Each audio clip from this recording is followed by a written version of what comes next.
Ipinagdiriwang ang Taal El Pasubat Festival ngayong araw, March 15. Ang iba't ibang aktibidad na tampok sa selebrasyon, tunghayan sa live report ni Paul Hernandez. Paul?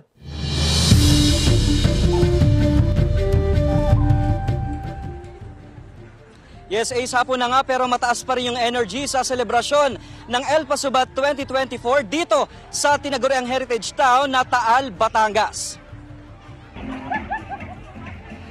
Magbabarkada, magpapamilya ang dumayo sa Taal, Batangas para saksihan ang makulay na El Pasubat 2024. Ngayong taon, tampok ang 11 karosa sa Grand Float Parade na sinundan ng nasa 10 grupo ng mga street dancers mula sa iba't ibang eskwelahan sa bayan.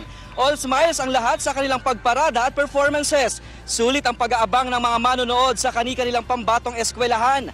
Binibigyang pagkilala ng selebrasyon ng iba't ibang produkto sa bayan na talaga namang tatak-taal gaya na lamang ng empanada, longganisa, panutsa, suman, barong Tagalog at ang binabalik-balikang tapa.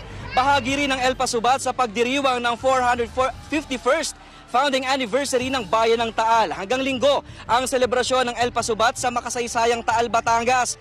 Marami pang pwedeng gawin dito sa weekend gaya na lamang ng pagbisita sa mga ancestral house, mabubusog sa panonood ng culinary exhibition, may trade fair, bubuhayin din ang balagtasan, gayon din ang palengke King and Queen.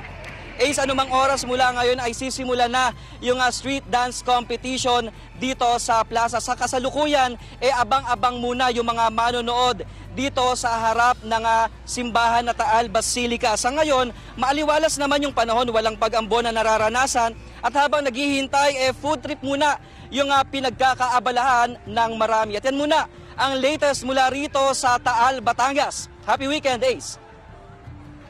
Maraming salamat, Paul Hernandez.